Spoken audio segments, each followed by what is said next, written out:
Good morning everyone. এখন বাজে সকাল 8টা 15। আমি ঘুম থেকে উঠে পড়েছি।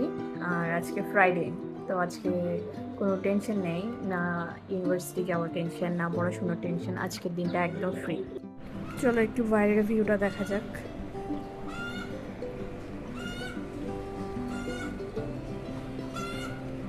আজকে ওয়েদারও ভালো, একদম পরিষ্কার আকাশ, মনে হয় বৃষ্টি পড়বে না আজকে।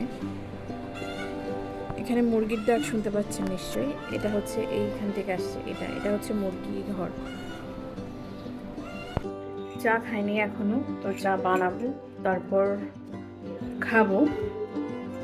আজকে মার ছুটি, না মার ছুটি নেই, ইনফ্যাক্ট মা অ্যাকচুয়ালি একটা কাজ করছে, তো মাকে আর ডিস্টার্ব করিনি, আমি নিজে নিজেই বানিয়ে খেয়ে ফেলছি। এখানে ভাত বসিয়েছে, এখানে মসুরের ডাল আর ডিম ভাজা, দুপুরের খাবার। এগুলো হচ্ছে মায়ের মিষ্টি কুমড়ো। আমি স্নান করে পুজোটা দিয়ে আসলাম এইমাত্র। তো এখন দুপুর হয়ে গেছে, দুপুরও না, সকাল 12টা সামথিং এরকম। তো আমার কাজ শেষ, এখন বসে বসে আমি কম্পিউটার দেখবো। আর হ্যাঁ, মা কি রান্না করছে দেখে আসি, কারণ আমি তো মিষ্টি কুমড়া খাবো না। ডিম ভাজা, ডাল,